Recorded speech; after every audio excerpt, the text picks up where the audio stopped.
So here we are, we've started the broadcast properly now. Huge shout out to those who are watching on the replay who couldn't make it live tonight. Massive shout out to those who are listening on iTunes or Spotify on the replay as well. And you couldn't make it live tonight. Please come and join us. We do this every single Monday night, 9 p.m. till 10 p.m.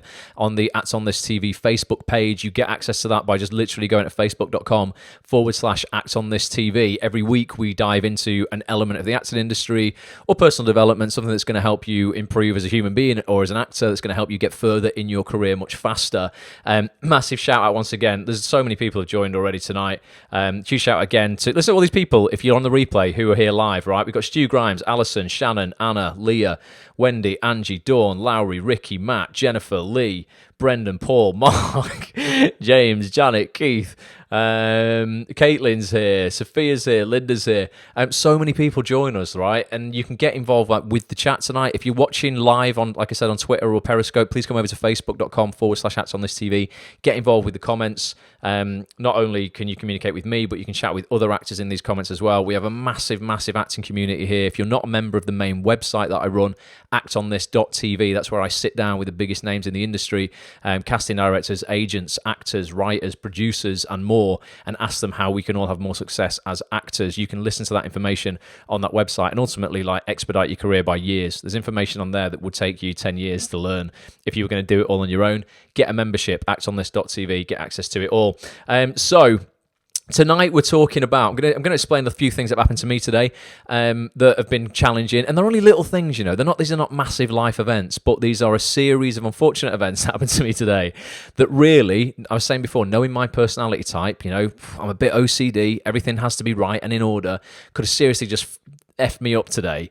And when when a few things get on top of us, that can put us in a rut, and that's what I want to talk about tonight, really, how you can get out of a rut. And sometimes you can be put in a rut real quick, or you can be put in a rut over time, and you're not even aware you're being put in that rut. So we're going to talk about that, and I'm going to do a little presentation on 6 killer ways that I find, purely my opinion, things that I have done today that help me get out of a rut very, very quickly. And this is, I've learned all this stuff over years of personal development. Some of this stuff sounds very simple, but it's stuff as human beings we just forget on a daily basis in terms of self-care and looking after ourselves. And the world we are in is so fast.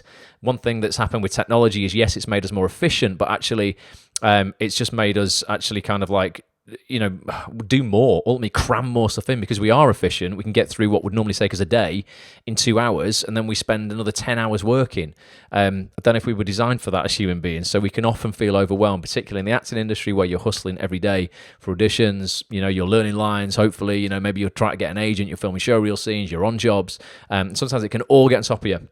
She says, well, on set last week, being a chaperone for my eldest son, and a lady in the next room was chatting about you and Act on This. Door was closed, but they were loud, made me smile, as it's such a small world.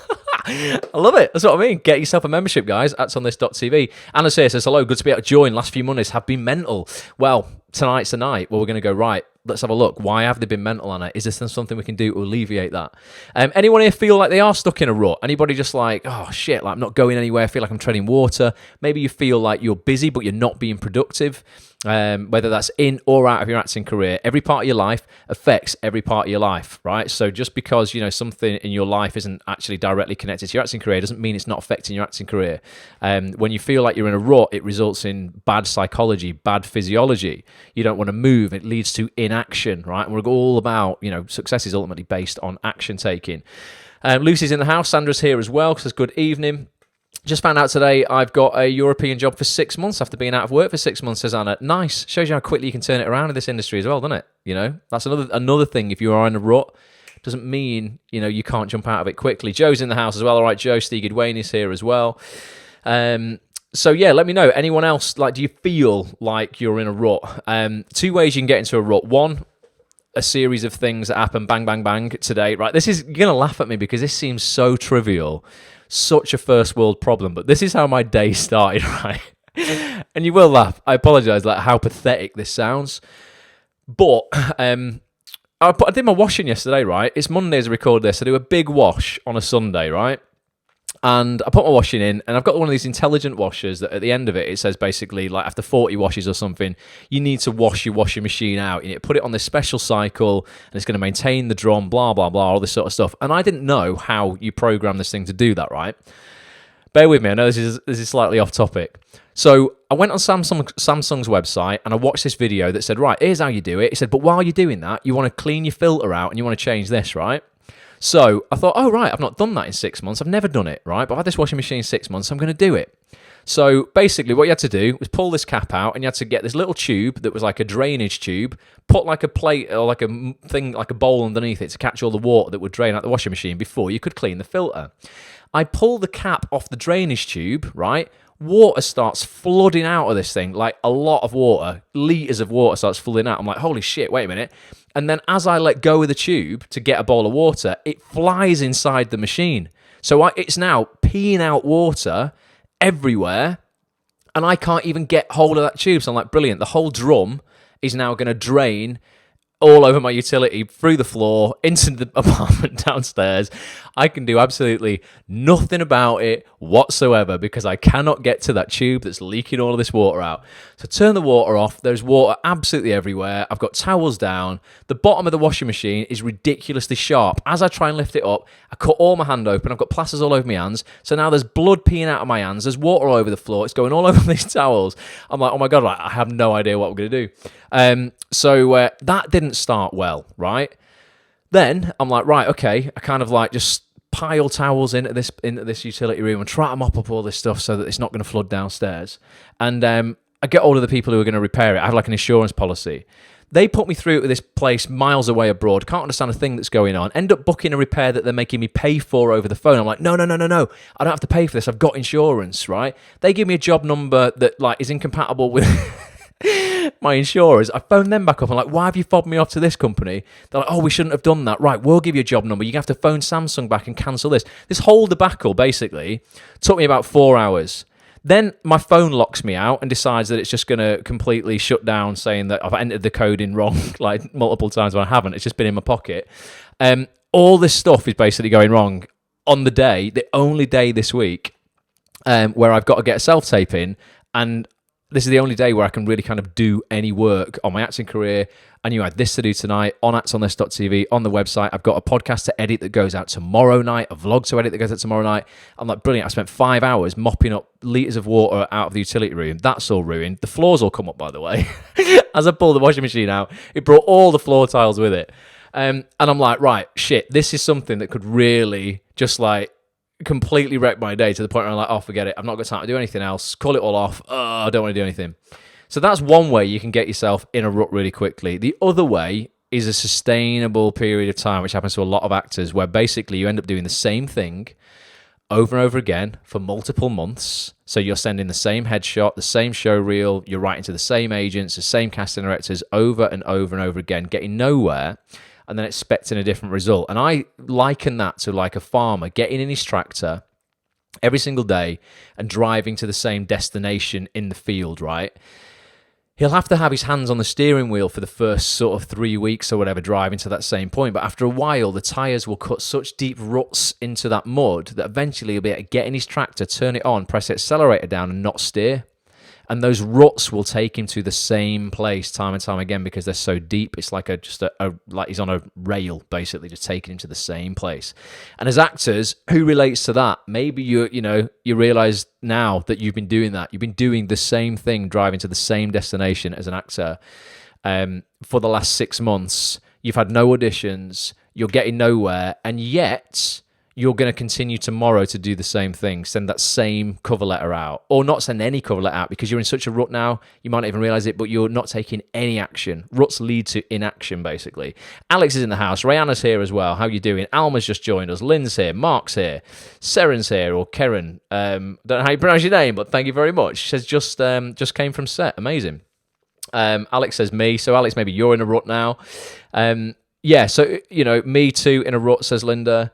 At the minute, yes, says Ollie, came off a film 5 weeks ago, had a productive meeting with my agent, but since then, nothing. Stuck in an attracting profit share rut, says Alma. Yeah, that's common. That's common, definitely. So someone says loads more tests will come. Yeah, that was definitely a test this morning, man. Honestly, it seems like such a trivial thing, doesn't it? You're going, what? Why are you getting highly strung about your washing machine? It was just the fact that it happened at the most inconvenient time this week, the only day I am not like all over the place. Oh, I also had to, by the way, the repair that's coming out. I've got a repair that's coming out Wednesday morning where I had an audition, right? I had to phone that casting director today, apologize profusely, go, listen, I cannot come at that time. Can I come the day before? Can I do a self-tape? He's incredibly forgiving and an incredibly nice bloke. I've known many, many years, so I've sorted it out. But that would have been another thing. We're like, brilliant, there you go. So now I've lost, this was the only appointment they had in 3 weeks. I couldn't say, right, do it in 3 weeks. This Wednesday or 3 weeks away. So yeah, I know it sounds pathetic, but actually it just came at the completely wrong time. There'll be other things in your life that are probably just as trivial, but actually, really psych you out as well. Great topic for tonight, says Rihanna. Every part of life is definitely reflective on every other part of life, and I'm feeling it. Currently trying to buy my first house, work, write a script, and be pregnant. Holy shit, that's a lot. And just feeling down as didn't have time today to write to a new agent, which I desperately need. Going to start again tomorrow when I'm in a clearer mind. Josh is here as well. All right, Josh. Right, well, you know what? There's all these comments, and it seems like lots of other people are feeling like they're in ruts as well. If this stream, by the way, there's a couple of people, I can see the stream here. It's definitely fine on Facebook. I've got no errors or anything like that. If it does freeze, it's Facebook servers, right? Refresh the page, just come back in. It's something I don't have any control over, unfortunately. I can only, stream, like have control over my connection. I've got a little monitor here and it is fine. So I guarantee you it's all good my end. Please just refresh if you're having any issues. Right, so sort of in a rut, says Alex, trying hard to break out. I'm going to give you a presentation now that I quickly wrote up before, but these are things that I've done today and things that I always do when I'm aware I'm falling into a rut, when I feel like I'm stagnating, when I feel like I'm treading water, when, you're not getting any auditions, any opportunities, when other people are telling you that it's quiet, when it's not quiet. And hopefully this is going to help you, and everyone can chip in with, their strategies as well. Sarah says, I feel like that, but change my showreel and headshots and still feel in a rut. Right, well, let's look at other stuff you can do, Sarah. Definitely. Gary says, just finished writing a feature script, but I'm anxious about making another short film. Let's have a look at that as well. It's all fear. A lot of this is based on fear. A lot of ruts are based on fear, where actually you're just too afraid to get out because you don't want to take the action that, could cause more rejection or whatever, whatever it is that you're afraid of. Right, so 6 ways to get out of a rut, okay?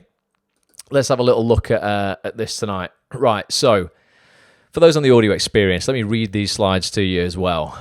So the first slide says, stuck in a rut, question mark. So I said, today's been one of those days for me. And it really has. There's just been multiple things, time and time again, that built up to just cause problems, right? Been hit with a series of non-major but unfortunate events that could have easily sunk me into a deep rut and ultimately just wrecked the day. This stuff isn't going to ruin my week, but it could totally make me the most unproductive thing in the world today, the day where I really need to get shit done. So I said, whether you're in an acting career-related rut or a life rut right now, let's look at ways to get out of it fast, okay? And I put there, feeling like you're in a rut leads to poor psychology. It's like a cycle, this, right? It's perpetual. So it's sometimes very hard to break unless you are prepared and aware of it, and you're prepared to take action. So it leads to poor psychology. So you're going to feel down. You're not going to feel in a good mood. You're not going to feel motivated or inspired really to do anything. That leads to poor physiology, which means you're going to, probably go and lie on your bed, or you're just going to sit down and just pig out in front of the TV or eat the wrong stuff. And it creates inaction. And this is like a feedback loop, okay? Your emotions are totally driven by your physiology. So, the fastest way, if you want to change your mental state, really, is to change your physical state. If you're slumped around, you're going to feel tired. That's then going to make you want to slump around even more. It just kind of, feeds itself. The key to any kind of success is always action, and it is quite hard. Mark says, I had 4 days off last week, achieved nothing. Right, Mark. Thanks for your honesty. Let's get some action, right? Number 1, right? This is the first thing I had to do today, was acknowledge the problem. Trust me, right? When water was pissing out of that machine, it felt in a way, I kicked myself. I thought, why the hell did you even do this? You didn't even need to do it. It was completely needless. That was the first thing that was going through my head. Then I was thinking, no, this is just a nightmare. Imagine this. I'm going to wake up in a minute. I had to face it head on, right? You cannot get out of a rut until you acknowledge that you're in one. I was like, right, I need to be really aware now that if I do not take control of the situation, this is going to completely screw my day up, right? it's not normal. This is the thing as well. If you've been in a rut for a long time, you feel that it's normal, and it's just, this is just how it always is. It's not normal for you to be unhappy and underperforming. It's not normal for you to underperform and just ultimately feel like shit. It just isn't what you were born to do. It's not a natural, place to be as human beings. But unfortunately, in the modern world, lots of people are like this. We all talk about being like this, and it normalizes it. So people are like, oh no, I always feel like that.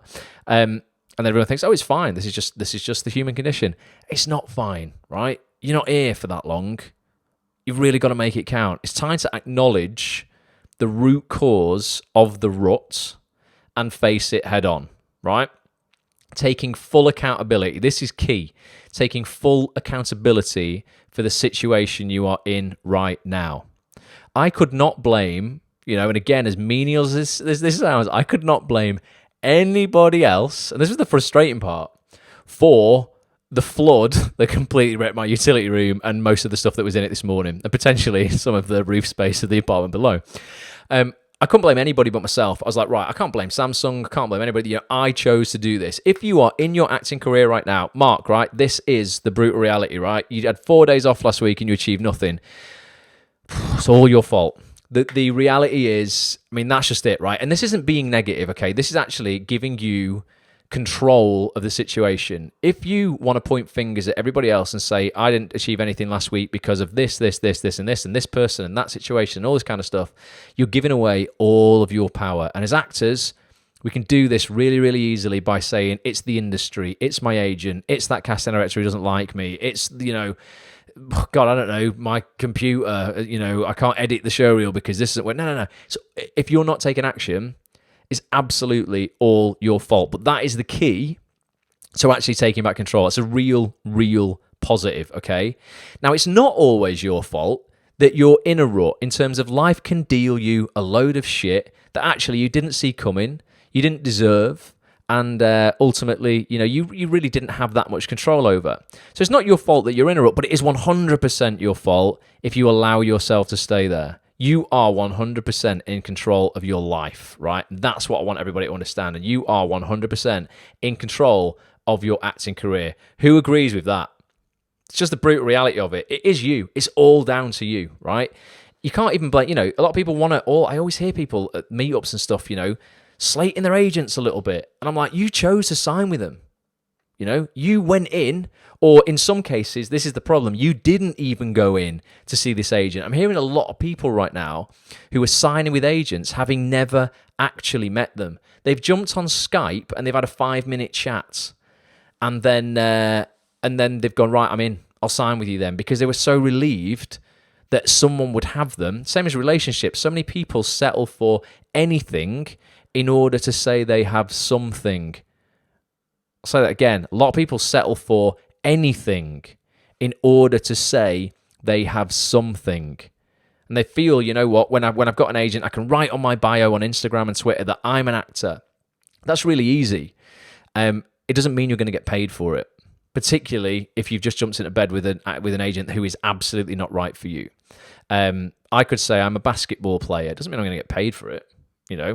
I can probably throw a ball towards the basketball hoop, but doesn't mean I'm actually going to score. So don't just jump into bed with the first person who'll have you in the acting world, because that can often lead to you being forced into a rut. Definitely.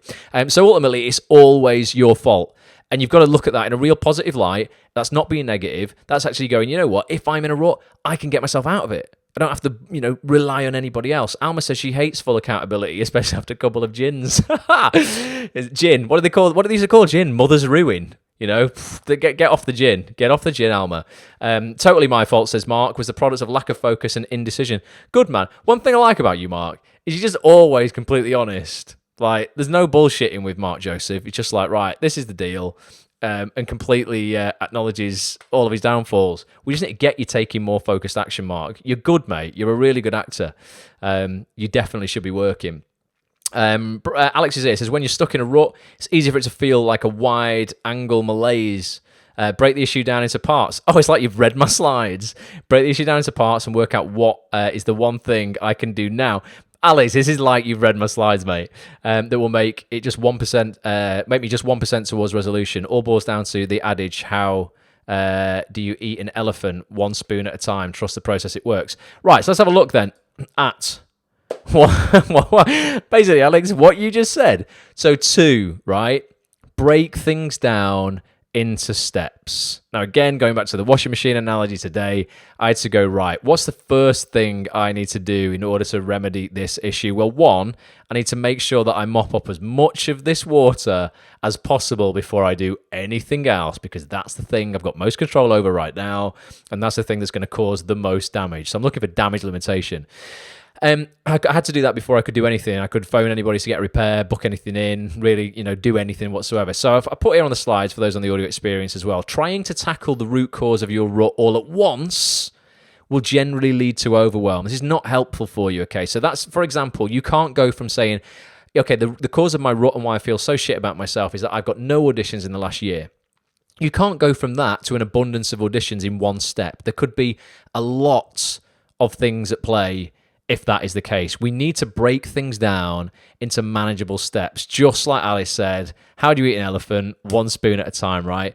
So where do your main problems lie? Here's just a little list of some of the things in your acting career right now that could be off kilter. 1, it could be to do with your agent, your choice of agent. You might have just jumped into bed with an agent who said they would take you on, but actually, you know what? You're based in London. This agent's based on the west coast of Scotland, with very little access to casting directors and being able to make any kind of inroads in the West End where you might want to work as an actor. And you actually realise, you know what? This was a bad decision, right? I got a bit excited, jumped into bed with the wrong agent, and this is not going to work, okay? Could be your agent, right? It could be your headshots, right? For example, if you've had the same headshot for a year, you've dyed your hair a different colour, you no longer look like that, and you're sending the same headshot from a year ago to all these casting directors, and then you rock up at a casting and you don't look anything like you did in your headshot, that's going to be a problem. Could be that your headshots just weren't good. They were taken by a mate for 50 quid, when really, you know what, if you'd have just gone to a pro and spent a little bit more, you wouldn't have to be getting them shot again. I like having my headshots refreshed every 12 months. I think as much as we want to say to ourselves that we haven't changed and we haven't aged, when I look at my shots, even if I leave them 2 years apart, when I've done that in the past, and I look at then and now, I go, God, like, I'm maturing like a fine wine, but I definitely look like I've got a tiny little bit less hair and a bit more life in my face. So it could be your headshots, could be your show reel. Maybe you've been sending the same show reel out with the same order of shots on it for the last year, and it's not opening any doors for you. Maybe it just needs, a little shift. Going back to that analogy of the tractor, right? If that farmer put his hands back on the wheel and just turned it 5 degrees to the right, okay, if he drove for, I don't know, maybe another 10 minutes, he's not going to end up in a very different destination to where he was going to end up if those ruts were just going to take him there. But if he drove for 3 hours, or 3 days with just a 5 degree turn to the right, it's going to end up in a very different destination. So with your show reel, sometimes it doesn't mean you've got to redo the whole thing.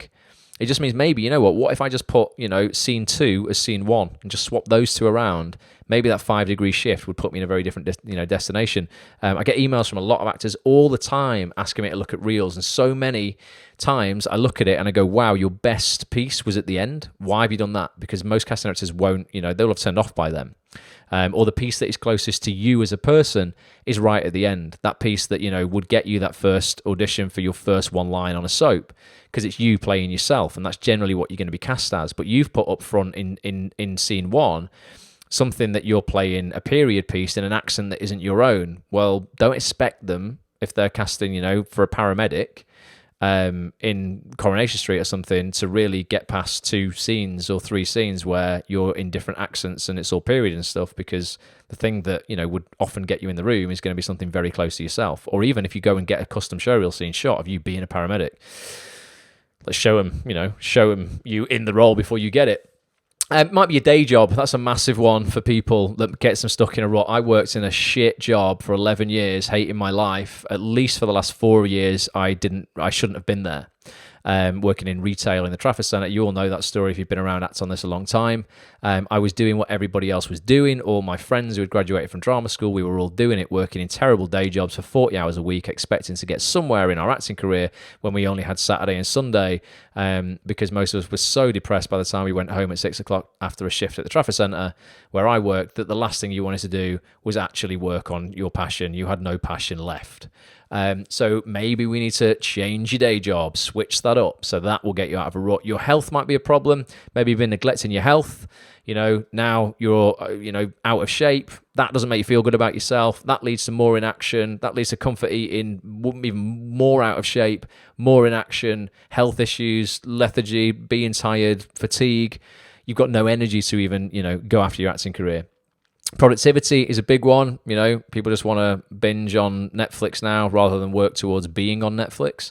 That's something that, I hear a lot of people justifying, but I'm an actor, so I need to watch 16 hours of Netflix a week. No, you don't. Time management, big one that people complain about. Maybe it's your network. Maybe you just don't know enough people in this industry. Your network is so freaking important. I can't tell you how many opportunities I've been given off the back of who knows me. It's not all about who you know.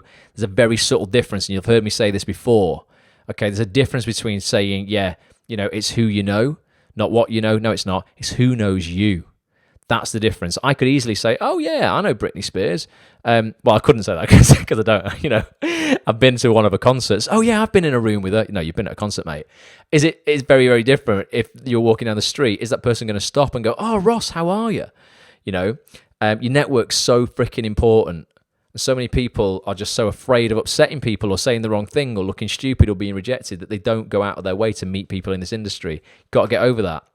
You can't have social anxiety if you're going to be an actor, because if you can't go out and meet people in a where you're not performing in an unstressful environment, at a networking event, how the hell are you going to perform well in front of potentially on big shows, a crew of up to 300 people if you're working on film, if you're working on a top Netflix show or a top drama, there can easily be 50 crew in the room shooting the scene. And if you can't go into a room where you don't have to perform and just speak to people as yourself, how the hell are you going to cope in that situation? Got to get over that. And just fear in general, I put on that list as well. Fear, false evidence appearing real is what fear stands for. Most fear is completely man-made. You're catastrophizing, you're fortune telling, thinking into the future about all the things that could go wrong, and you're making that louder than actually getting excited about what happens if you do this thing and it all goes right. What happens if you say no to that first agent and then you go and meet another 3 and you find a much better fit? A lot of people don't get excited about that. They get more fearful and they make the imaginary outcome of them meeting another 3 agents and them all hating them, and they've missed that one opportunity they're ever going to get, and then they've ruined their career. It's bullshit. So that's point 2, right? Basically, if you're in a rut, let's break it down. What is the thing? Or the steps or, the multiple areas of your life that are actually, contributing to this rut. And then 3, done is better than perfect. I'm just going to jump into the comments for a second before we get onto this slide, because it's something that I'm hugely passionate about as well. Procrastination is... press the wrong button there. Press the wrong button. Procrastination kills more dreams than anything else, I reckon. Jason Broderick's in the house. All right, Jason. Jamie says he totally agrees. God, got loads of comments. Karen's in the house, says, hi, Ross, how the hell are you? Truth is, if it hurts enough, you'll do something about it. Very true. Sometimes you really do need to hit rock bottom, don't you, in order to build a foundation to get yourself out of there. Steve says, I'm not going to go fully into it, but I feel like I've made a bit of a mistake and wasted around a year of my career, but I'm now taking action to change this. Steve, that's good, man, because you could have easily waited 2 years, 3 years, or 4 years. A lot of people do that. They expect, and they do it in relationships and every other part of life. They're not happy with something, and rather than doing anything about it or having that awkward conversation, a lot of people don't want to have in this industry that 5-minute frank conversation that's going to burn for 5 minutes, but is going to make the next 3 years so much easier. They would rather avoid the 5 minutes of burn and just have 3 years of prolonged shit. It's hard in this industry, particularly. I mean, the major things around difficult conversations are with representation, with agents and stuff, and it's difficult as hell because you feel so personal. It feels like it's a breakup if you're going to leave an agent, or it feels like a really awkward conversation. It's like, oh, well, if I have this conversation, they're going to hate me. They're not going to put me forward for work. They'll ignore me. If something's not right, you've got to address it. Otherwise, it's never going to be right. You can't just imagine, and just hope and pray that things are going to get better without you taking action. You have to do something about it. If I wasn't about to go for a cycle, I'd be all over the pink stuff. What was he talking about, Jason? I have no idea what he's talking about. Melanie Radloff's here in the house as well. All right, Mel, hope you are good. Alex says, kind of feel like that with my agent, just had some new headshots done, so here's hoping. Yeah, you got to try different things. Try that 5-degree steer, but, you don't want to, just keep flogging a dead horse for years on end. Alex says, I put my career in the hands of someone I thought I could trust, an old friend who was becoming a manager. It was all smoke and mirrors, really painful to realise the mistake I had made. Took action and started again. Sorted representation, working at a high level. It's just a blip, take action and move on. Yeah, man. Good. Absolutely. And you know what? You'll have learned so much from that as well. I always say, there's no failures in life as long as you're learning, you're succeeding. I really believe that. In everything, whether that's, anything to do with this acting industry, anything to do with your personal life, you learn, and if, you've been mistreated or there's some issue there, Alex, I think what a lot of people want to do is they want to lament and they want to mourn, what could have been, as opposed to focus what was. They could be, oh, but you know what, we could have been great together, or, that could have been a great agent-actor partnership, actually, rather than thinking about and focusing on what it was. And a lot of people want to try and repaint people's colours. When someone's shown you their true colours, don't try and repaint them. It's pointless. That's their true colours. Don't repaint those people who, who do screw you over, man. We want to do that naturally as human beings. Good people do anyway, because we like to see, the best in people. Alma says, 12 months. Shit, time for new headshots. Hate how I look when I do Twitter videos. Must be the camera angle. Just get all those filters on. Don't put any filters on your headshots. I'm joking, Alma. Ollie's in the house. Sam is here as well. All right, Sam, hope you are well. Day job, absolutely critical to get this right, says Jason. I just made a resource. Are you happy for me to share it to calculate your perfect temp job that suits your situation and preferences? By all means, Jason, share it, man. I don't know. Is there a perfect temp job? It's interesting, isn't it? I'm all about getting people into side hustles, man. I'm just taking control of their own lives and building their own little, online thing that's going to help them earn money on their own time. And a lot of people in here are going to have so many limiting beliefs around being able to do that. I promise you, it's never been easier to set yourself up with something. If you have a passion that's outside of that industry or inside of it, and you're really passionate about it, you're really prepared to work, and you've got value and a bit of expertise on that thing, there's lots of people who will pay you good money to learn from you. You only need to be one step ahead of the people you're teaching to be classed as an expert. Anyone on here who can play anything on the guitar, and I mean anything, and properly, like you'd have to be able to, play like technically well. You're an expert to me. I can't hold a guitar. I don't know what chords are. I would pay somebody, I've always wanted to learn the guitar, I would pay somebody who is, just a beginner to teach me how to be just a beginner, because like you're still an expert to me. Don't get it twisted and think you need to know everything in order to start. You don't. Bernard, how we doing, mate? He says, I find this mantra useful. I can either accept conditions as they are, or I can take responsibility to change them. 100%. And Fiona here says, what if you haven't changed? I went to an agent with a headshot that was 8 years old. And when the agent met me, he said I didn't need to update as I look the same. Well, it depends. I mean, that's... Maybe you're just using good moisturizer, Fiona, but if you've not changed a fraction in 8 years, something crazy is going on there. Definitely. I mean, fair play to you, though. Genuinely, if you haven't. But you've got to be really honest. You've got to be really honest. And your agent has to be really honest with you as well. Because your headshot is critical. Your headshot is the first thing a casting director sees, and very often they will, that is the thing that's going to make them then go and watch your show reel. If your headshot is wrong, out of date, not very well taken, not been done by a pro, not well lit, just looks amateur, you'll be written off straight away. So, if it's pro and you genuinely don't think you have, I mean, there's an exception to every rule. I'm not saying this is definitely right. If you haven't changed in 8 years, I want to know what moisturizer you're using. Let's have a look. Let's have a look. You got to log in with Facebook. Jason's just slamming his links in. Jason's legit though. Stuff that Jason does is good as well. Alex says thanks for reaching out to. Oh no, that's Steve. Alex is reaching out to Steve. It's all going off in the comments. Right, so let me bring the slides back up. Right, which is it? Here we are. So, done is better than perfect. That's a phrase that I use a lot in every area of life. Procrastination is the worst nation on earth. A mate of mine came up with that. I don't know if he got it off, but yeah, procrastination is the worst nation on earth. To take back control and jump out your rut sounds quite simple, doesn't it? You need to go from inaction to action. And the minute you begin taking action, I swear to God, you are going to feel like you can breathe a bit easier. This morning, again, going back to the washing machine as it was peeing water out everywhere, and I was like, oh my God. The second I got on the phone and began to take action to remedy this thing, I felt better. Instantly, I felt like less like, oh my God, less overwhelmed. I thought, right, I'm doing something about this. Worst thing you can do if you're stuck in a rut and your acting career or out of it is do nothing, because you're going to just sink deeper and deeper and deeper into that mud. So what's the one thing, like Alex said on the chat before, what is the one thing you could do right now that would make everything else easier or even unnecessary? That's a quote from a great book by a guy called Gary Keller and Jay Papasan, I think. It's called The One Thing. Fantastic book. Everyone should read that. It really is a great hack for productivity. So ask yourself now, has anyone got any examples? What is the one thing that you could do right now that would make everything else easier or necessary? And sometimes that is, just starting the process off again, going, right, well, you know what?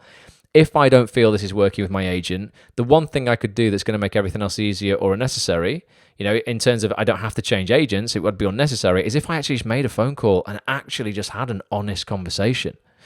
That would make everything else easier, as opposed to going, no, I don't want to face that burn, so I'm going to put it off and I'm going to forget about it and kid myself that all is okay and it's going to get better, because every actor has this issue. No, they don't.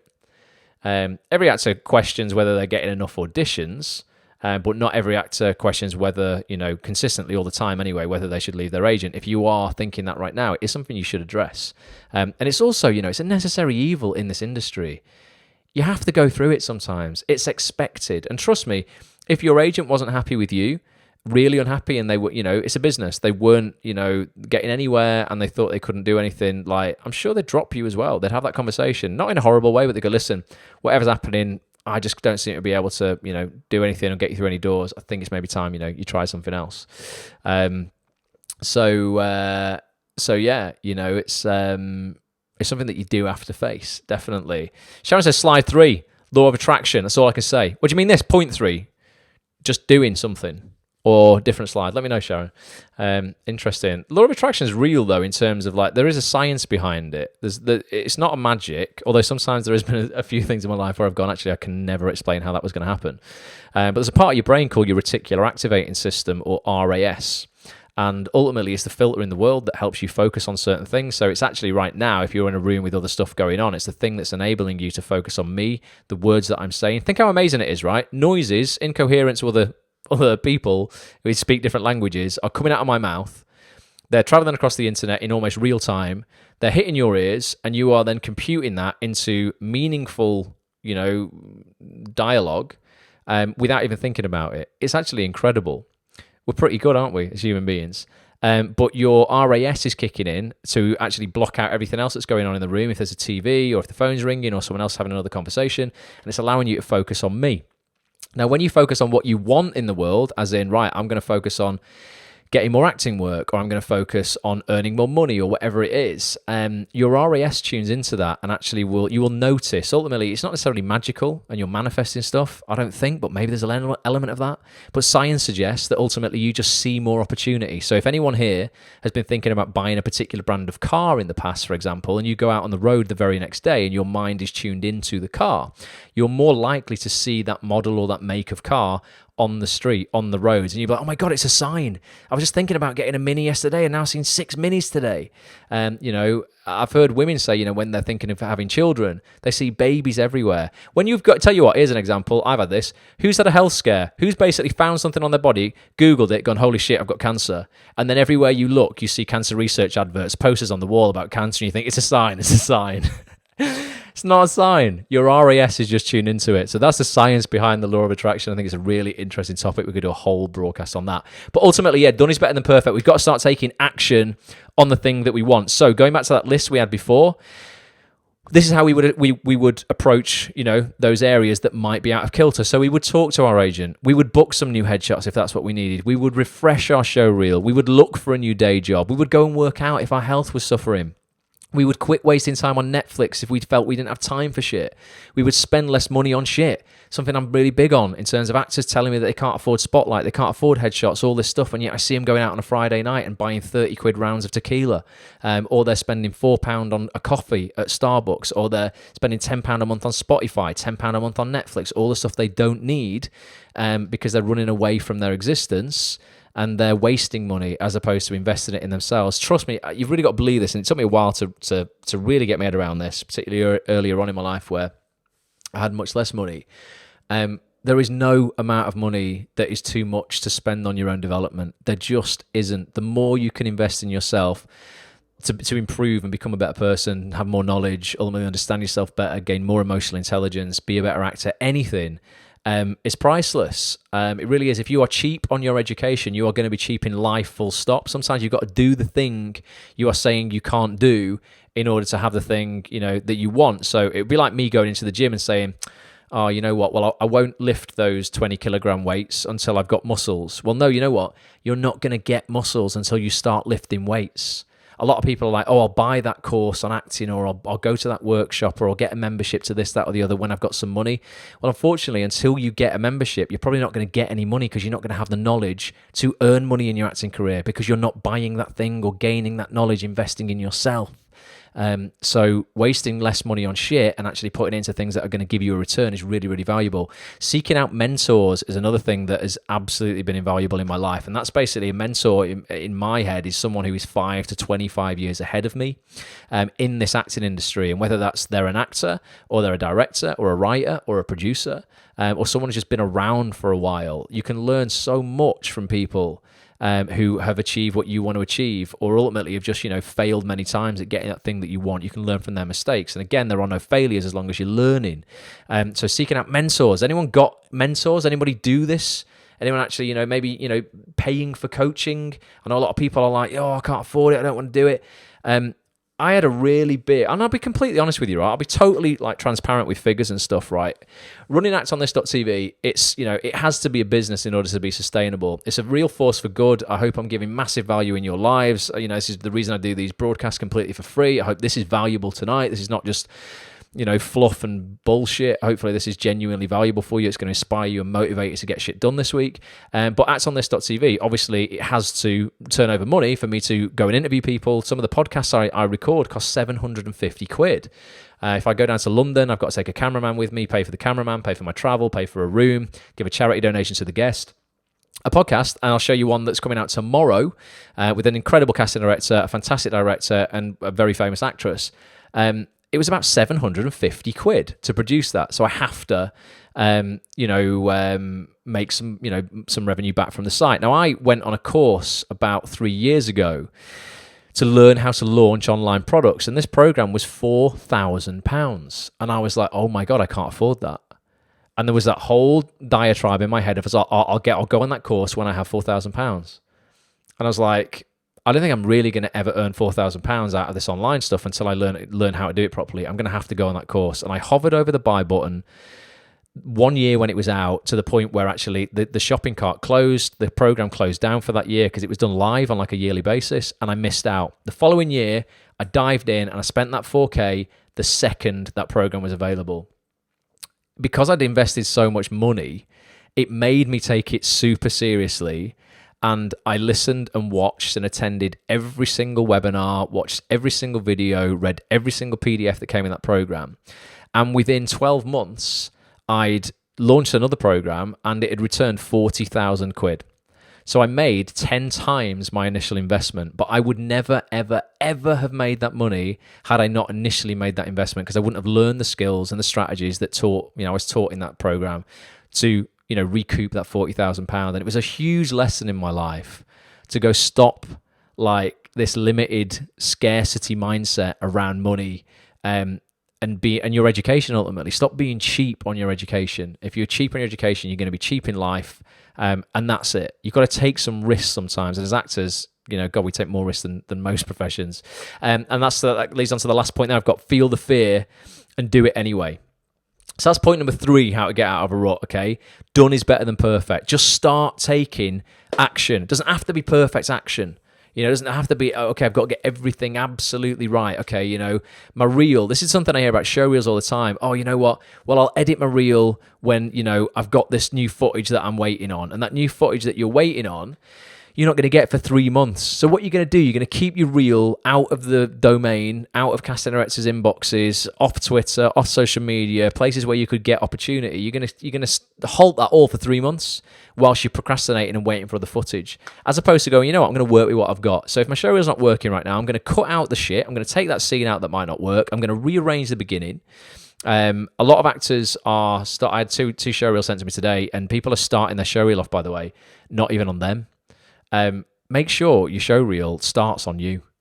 It's your show reel.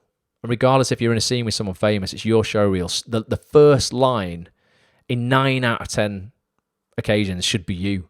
It's your reel. I was really confused by someone's reel today. I'm like, who is this person? This is a group scene that it's opened on, and this person's headshot isn't up first, and they've got a name that could be a boy or a girl. I have no idea who in this scene I'm supposed to be looking at. And it wasn't really until scene 3 I really went, oh, okay, yes, they're real. So yeah, work with what you've got, make it better. Don't procrastinate and go, right, I'm just going to wait for, the perfect stuff. Jason says medical student syndrome. It's a real thing. Convincing yourself you've got everything going. You've got everything going when it's on your mind. What's that mean, Jason? You mean you've got explain that a bit more. Maybe I've read it wrong. Alex says, learn to stop giving a shit about auditions. Learn it, do it, walk away. Yes, it's brutal, but it's also true. The jobs that only you can do will find you. Also, you have to learn to separate real life from acting life. If you don't, you'll bring your sodden kitchen tiles. Yeah, mate. I'd bring my leaking washing machine into the audition room with me. That's what I don't want to do. 100%. I completely agree with you. Definitely. Oh, there's all these comments. Nina's now joined us. How you doing? Andrew Lorden's in the house as well. Hope you're well. Inez is now here as well. Definitely. Jason says Ross is 5 to 25 years ahead of me. Virtual mentor. I don't know about 5 to 25 years ahead, Jace. I think we're similar. We're in similar places. You're ahead of me in theatre, man, but I don't want to do theatre. I'm all about the TV and the TV and the film. Right, let's go back to the slides. So that was point 3. Just doing stuff. Done is better than perfect. Point number 4, this sounds really simple and is super, super obvious, but I had to do this today. Get some fresh air. If you're in a rut and you're being overwhelmed by the day, get some fresh air. Nothing will help rejuvenate energy more than a quick walk around the block to get some sun and fresh air. It was a beautiful sunny day today. I'm getting out of this place. If you're like me, grab a coffee or a tea if you're so inclined. Walking in nature as well. This is science, right? Walking in nature has been scientifically proven to bring focus and mental clarity. Moving in general, physiology-wise, will open any mental roadblocks you may have hit staring at a screen. I spent a lot of time staring at a screen. If you've been spending the whole morning writing letters to agents or casting directors, get up, get out, walk. The fastest way to change your state of mind is to change your state of being in terms of your physicality. What I did for that today is I picked up all my sodden towels that I'd mopped up about 20 litres of water with, and they were covered in blood from all of the cuts and scrapes I had on my hand, trying to get under the washing machine and cutting my hands open. I put them in Sainsbury's carrier bags, and I walked them across about 2 miles of fields to my mum's house. And I went back as a 36-year-old man with my tail between my legs going, holy shit, mum, please, can you help me? I've had a shit morning. It's all gone wrong. Can I use your washing machine? But walking, honestly, seriously, walking across the fields on such a beautiful day had such an impact on my mindset.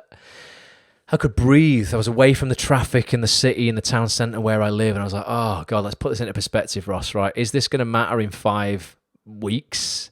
even, or 5 months, or 5 years. If it's not, don't waste more than 5 minutes worrying about it. So that's what I did. But yeah, I don't know if anyone else gets this, but just getting out, and particularly if you can, it's not always possible for people if you live in central London or something like that. If you've got any kind of green space, then get out amongst it, because it will really, really help. Just kind of like put things into perspective. Brendan says, I firmly believe we make our own reality. We bloody do. Brendan, that's again responsibility, 100%. Definitely taking accountability for yourself. Oh, gin is the pink stuff. So you would be on the gin tonight. I didn't understand what you were talking about before, Jace. So yeah, get some air. Ultimately, get out, have a walk around, do some star jumps, change your physicality. It's going to change your psychology. Okay, if you can, go for a walk in nature for a minimum of 20 minutes. 20 minutes has been the science. That's like the science behind going, right, when does this actually impact us? A minimum of 20 minutes will really chill you out. And they've done like real science on this, like, heart rate, MRI scans, all this kind of stuff. It does genuinely work. Fiona says, I'm in Germany, in a village. Guten Abend. Ich kann nur ein bisschen Deutsch sprechen, weil ich in der Oberstufe gegangen habe und für mein Abitur habe ich Deutsch gewählt. There you go. Bit of German for you.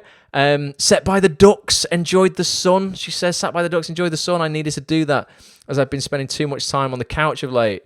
No way, well, that's amazing. You obviously live in an incredible place. Yeah, sehr glücklich. I think that means very lucky. Yeah, that's awesome. Did a bit of German. Fancied the German teacher. Right, did it A-level. Number 5, slide number 5, right? Talk to someone. This really helped when I went back and I was just talking to my mum, just as a soundboard. Get it off your chest, right? Discuss your main sticking points with trusted friends, peers, and mentors. It's important. This is the critical key, right? You can go down to the pub and you can spend all your time with another 6 actors who are whinging and bitching and broken, and you'll end up just becoming another one of them, right?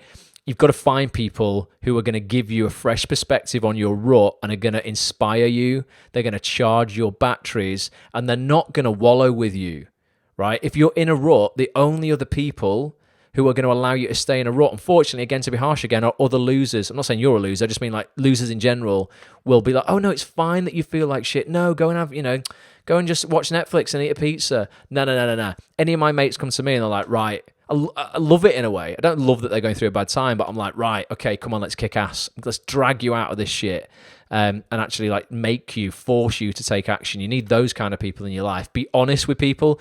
Don't, you've got to kind of like look at your rut as well. This is really important for what it is. Don't look at it for more than what it is. I told you, I was pissed off with this washing machine, but come on, I've got to look at what it is. It's a bloody washing machine. I've not just been diagnosed with a terminal illness. Come on, get a grip.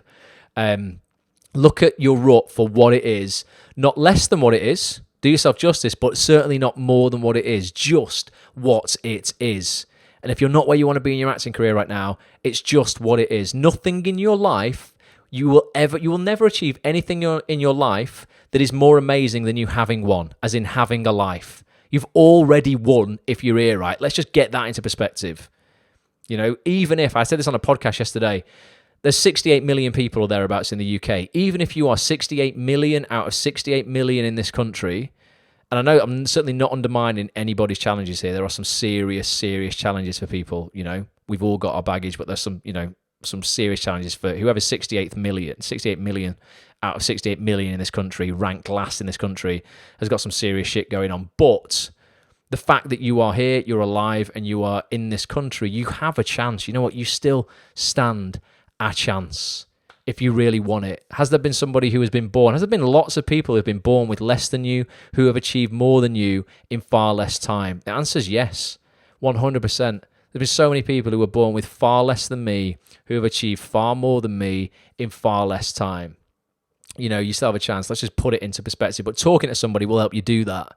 Because when you're on your own, you can, what's called negative stacking in positive psychology, you can easily spiral out of control. You go, oh my God, this has happened. Now that's going to lead to this, now that, and then no one's going to like me. I'm never going to get a job. I'm never going to work. My whole dreams are ruined. Someone will just go, wait a minute. what are you actually talking about? Come on, this is not a total disaster. Let's do something to fix it. London is 52% green space. Holy shit, didn't know that, Ollie. I don't live there, but what? That's brilliant. I didn't know that. That's really encouraging to know as well. I just thought it was all just going to be built up. So yeah, go and find 52% of that space, definitely. Jason's just booked a week in a remote vineyard cottage in 2 weeks to absolutely reset the brain. That's quite amazing. Ja, sehr gut Deutsch, says Fiona. Dankeschön. I love it. Ich habe es alle meistens vergessen. I've nearly forgotten it all, basically, but I know a little bit.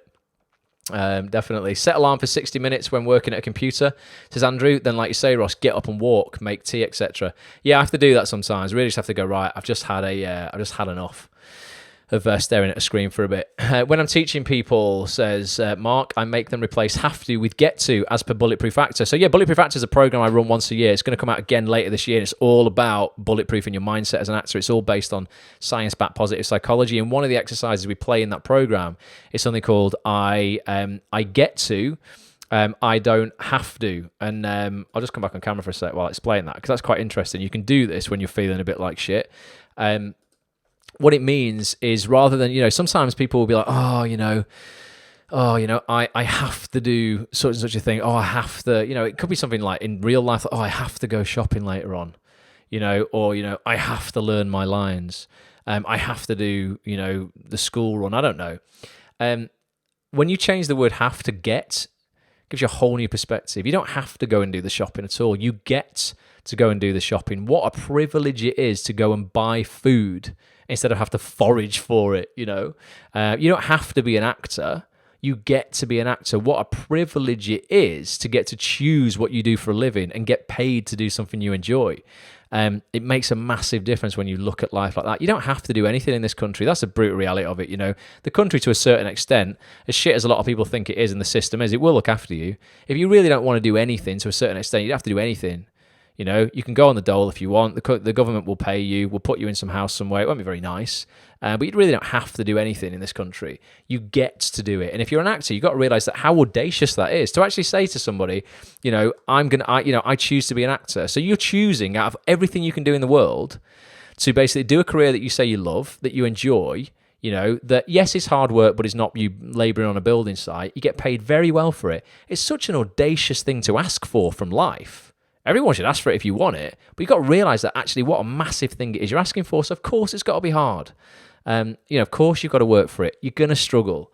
It's really hard. It's difficult. But if you hang in there, I really believe your time will come. I got an opportunity to self-tape yesterday for a really big American series based on a character who's visually impaired and he's losing his eyesight, almost the exact same condition that I live with in real life. It's my greatest adversity. You've heard me talk about losing my eyesight all the time. I don't know how long I have left. It's not going to kill me, but I might, my mum lost her sight at 60 years old. I'm 37 nearly. It's scary as hell to think, shit, I could be blind at 60. But what is the greatest adversity in my life, which is that, gave me yet again, for the second time in my career, the greatest opportunity I've ever had so far in my career. A really, really solid, big, recurring guest lead role in a Warner Brothers series. I've had to hang in there to get the opportunity, but the same for you. You could have some shit going on in your life that's really difficult to deal with, but you know what? Could be the thing that actually is your greatest advantage. Your biggest piece of adversity could be your biggest advantage. So yeah, and thanks, Andrew, on here. So many people, by the way, saw that brief for that show go out and emailed me. I must have got 15 emails about it, 2 phone calls, agents that weren't even my agent phoned me about it. They're going, Ross, make sure your agent knows about this and you've seen this. And to be honest, I didn't look into it until Friday because I was busy down in London for another audition for a Sky comedy on Friday. And I looked at it on the train on the way back and I read it and was like, oh my God, this could have been written for me. So I ended up getting all of the casting team in Los Angeles on Friday night and they sent me the side straight over and I taped for it yesterday and got it back. But thank you so much to everybody who messaged me about it because, this means the world. So Sam says, Fab, glad they asked the disabled actor. Yeah, definitely. That's what, that's what hopefully is going to happen more and more in this industry. Josh says, my agent put me down for that character too. That's a nice one, Josh, man. So Josh, what have you got going on? Or do I know? I bet I know. Let me know what I think you how you are visually impaired, what you live with, man. I'm always intrigued to know what's going on with people. Lauren says, if you or anyone else would like the inside scoop on working in the US, hit me up. I know all about it. Good luck with the series. Cheers, Lauren. Appreciate that, definitely. Cybernetic eye replacement, says Andrew. I'd love that, man. I would love it. I would love it. Honestly, do you know what? Like, there is no cure for this that I have right now, but I think in my life, like when people, I'm all about thinking big. The one thing that I don't think I even dare to dream about is going, it blows my mind to go, God, what must it be like for people, there'll be people on here, let's get this in perspective. Some people on here, I think you're so lucky if you've got 20/20 vision or anywhere close. If you just have like full peripheral vision, blows my mind. I am in awe of so many people when I get in a car with someone and they reverse into a parking space. That is like unbelievable to me. I know it sounds so basic, but I'm like, oh my God, the spatial awareness you must have to be able to do that. I am so envious. But yeah, I think in a way, I don't allow myself, like sometimes I get carried away when I think about it, but I'm like, if they can cure this one day, oh my God, it would be like being born again. Like, honestly, I would just never, ever, I don't complain about much, but I would never, ever complain about anything again. My washing machine could empty its contents every day. I wouldn't be bothered if I could see properly. I'm very grateful though. There's a lot of people who are way worse off with me when it comes to eyesight. So talk to someone, hugely powerful, okay? And there's a quote there by a guy called Jim Rohn, who was a thought leader who's no longer with us. It says, you are the average of the 5 people you spend the most time with. This is true, and you're the average of every part of them. If you look at your 5 closest people now who you spend the most time with, you will find in more than, 90% of cases where I've done this with people, you will have the average income. You'll all earn roughly the same. You'll probably all look physically kind of the same. If you hang out with 5 people who work out in the gym every day, chances are you're going to work out in the gym every day. You will generally be the average of them completely. Your political views will probably be, very similar. Your likes, everything really. You are the average of those 5 people. So choose carefully who you're hanging out with, audit those people. And, it's really important. You will either be charged by your 5 or you'll be drained by your 5. And if you are hanging out with 4 or 5 other battery drainers, doesn't mean you've got to cut them out of your life completely. Just go and seek out people who are going to charge you. And what you'll find, this is this just happens. It's maybe you think it's sad or not, but when you start having more success because you're hanging out with more successful people, you'll either bring those people who were the drainers up with you. They'll become inspired and they'll take more action and they'll be like, right, I'm gonna improve my life as well. Or they'll just fade away. They'll eject from your circle. You'll never have to cut them off.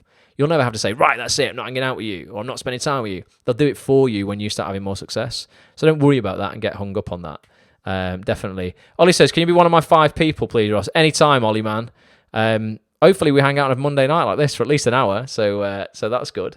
Fiona says, if you want to fly with the eagles, don't swim with the ducks. Love it. I've never, ever heard that one before.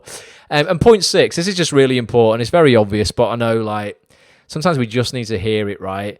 Keep moving forward. If you're in a rut right now, please don't stop. Get that action going, keep that momentum going, and just keep on keeping on, right? Action leads to more action. It's easier to take more action when we're already taking action.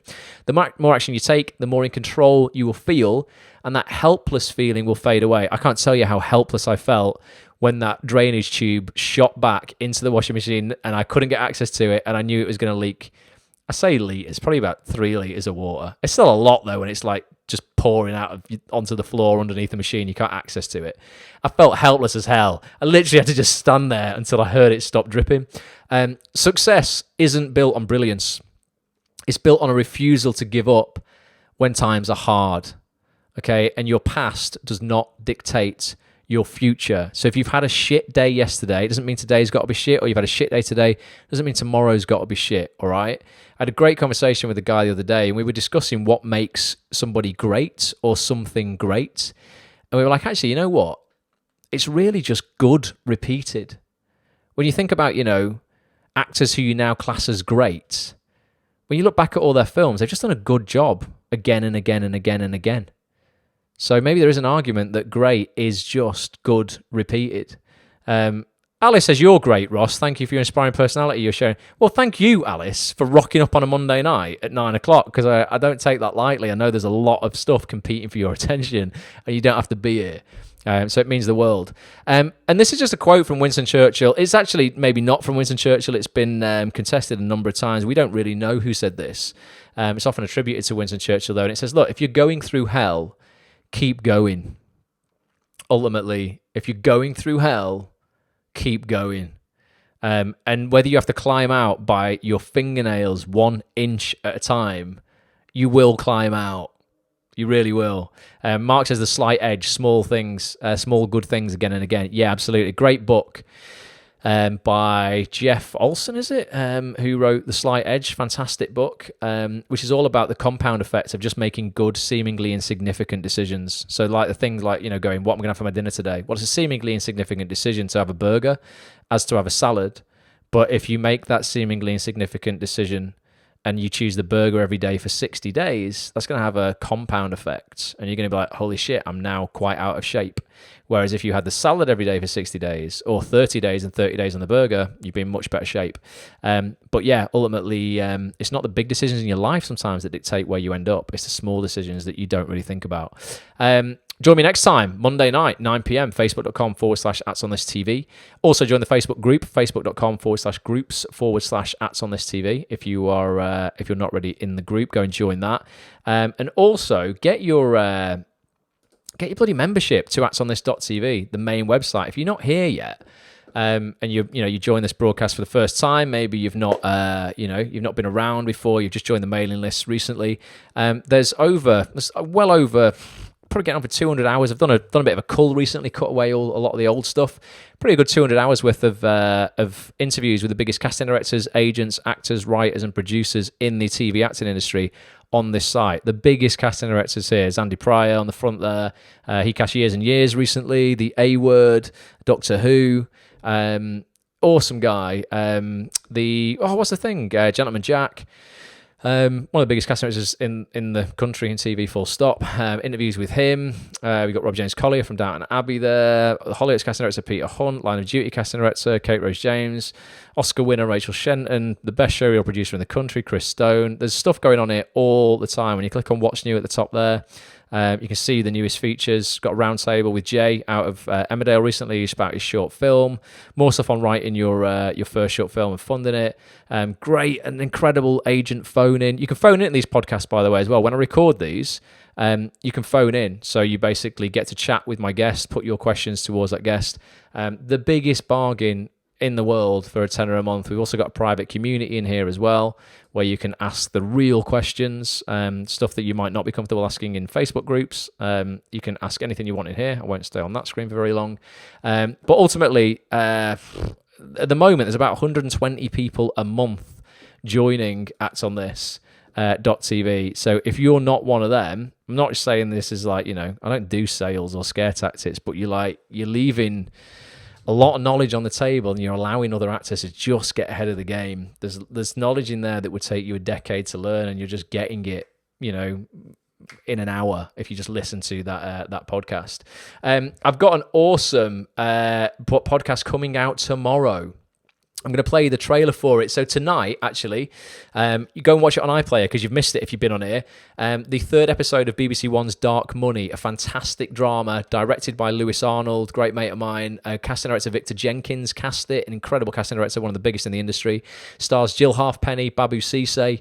It's about a little kid called Isaac who goes over to America, stars in what would be the equivalent of Star Wars, but it's not all roses. He comes back and he's actually sexually abused by the producer, the director of the show, a guy called Jotham, and it's all about the dark money payoff. His family get paid £3 million to keep quiet, and the repercussions of that. I'm not spoiling the story there, that's in the trailer. Go watch it, it's incredible. But I did a roundtable podcast with star of the show, Jill Halfpenny, casting director Victor Jenkins, and the director of the show, Lewis Arnold, and we talk all about the casting process, the directing process, what it was like starring in the show, how you can get in front of Victor Jenkins, how you can work with Lewis, what they want from actors, what they don't want from actors, how you can completely fuck up your audition or not, what they want to see from you, how you can promote yourself as an actor, ultimately how you get the opportunity to prove yourself to be in a drama like that. Here is a 1-minute trailer of it, and you will hear Jill Halfpenny talk about the fact that she didn't think she had got the job. Fascinating from an actress who has got such an incredible career. Listen to this. I'll be back in a minute. And sometimes you know you've done a good audition. You know, you can see the look on the director's face that you've done a good audition, and you also know you haven't got the part.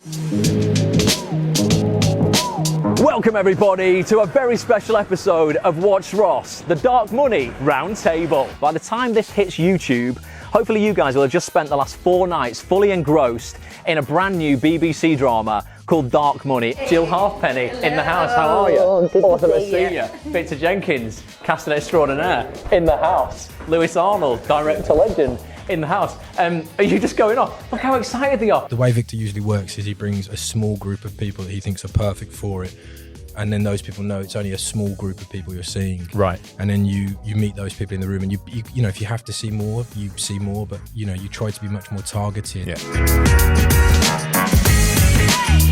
What was your gut telling you when you left? I didn't think I had it. Really? And I'll tell you why. Boom. So that is the behind the scenes YouTube kind of video that I do alongside the premium podcast for ActsOnThis.tv. So from tomorrow night, 10 p.m, as soon as episode 4, the final episode of Dark Money finishes and it airs on BBC One and it's done, you're going to get an email if you're a premium member of ActsOnThis.tv with a link directly to that like 90-minute roundtable. Absolute gold. It could easily change your acting career, the information that's in that, without a doubt. You're going to get access to that. If you're not a premium member of ActsOnThis.tv, you can watch the vlog, the behind the scenes of it on YouTube. You'll see a couple of little excerpts from it, maybe like 5 minutes, 10 minutes. But if you really want to see, you know, well, not see, but you want to hear the full chat, get a premium membership, ActsOnThis.tv. It'll cost you £10 a month, but I mean, I've got a coffee here that was £4. Again, priorities, what you're spending your money on. That podcast was one of the podcasts that cost me £750 to produce because there was a lot involved. We recorded that, actually, you see the studio there, we recorded that at a place called Hackenbacker in Soho. That's the place where they mix the audio. That studio, famous studio, Studio 1 at Hackenbacker, where they mix the audio for Downton Abbey and Killing Eve. There's loads of BAFTAs in that studio. They do the best audio mixing like in the TV and film industry.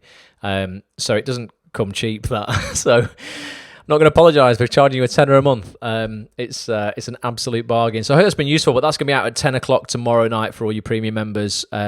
Honestly, really, really want you to listen to that. And please let me know when you have. Let me know your biggest takeaway in the private community on the site or underneath the podcast in the members area on the site. Babby was my mentor after drama school. He's ace, says Claire. Do you know what? Babby was the only guy who couldn't make it to the round table because he was actually buying a house, I think, in Gambia or something. So he was over sorting all that out. So he couldn't make it. But it would have been wicked to have him there as well, Claire. Awesome actor, though. I think he's brilliant in Dark Money. Thanks, Lee. Says, thanks, everybody. Great podcast. Thanks. Says Janet. Cool, can't wait. Going to watch that after this. So that's not, Sharon, that's not going to be out until 10 o'clock tomorrow night. It's not going to be out at 10 o'clock tomorrow night on YouTube. YouTube.com/watchross for the vlog and ActsOnThis.tv for the full podcast. But 1 minute past 10 tomorrow night, you can get access to it. If you're a premium member, I will send the link out directly to your email address at 10 o'clock tomorrow. Do look out for that. Andrew's now got Costa Pods from Temporary Tassimo, 25p a cup to replace his £2.50 coffee. Winner, Andrew. That's what I like to hear. And Inez says she's on the verge of leaving a rut, so thanks for the great advice and information. Yeah, honestly, got to just get yourself out of the ruts by taking action, ultimately. Assess it, admit it, acknowledge it, take full accountability for it. Damn it, I missed when you told us how much Hackenbacker cost. I'm not going into details of studio costs, Jace, on a public thing, but this is one of the best studios in the world. So yeah, costs significant wonga to record there, but they're amazing. The Nigel at Hackenbacker, what a guy! Absolutely incredible bloke, loving to bits. Super giving, generous guys. Helped me out a lot. Yeah, but again, all about giving value first. You know, help people out, and you get stuff back. Don't do it for stuff back, but you do get a lot of opportunity by just being a good person. I've got to close the comments down, guys, so I can't see any more comments. If you need to get anything to me, Ross at ActsOnThis.tv, help at ActsOnThis.tv comes to me as well. You can tweet me at ActsOnThisTV. You can Instagram me at ActsOnThisTV, at Ross A. Grant on Twitter, and on not Facebook, Twitter, Instagram.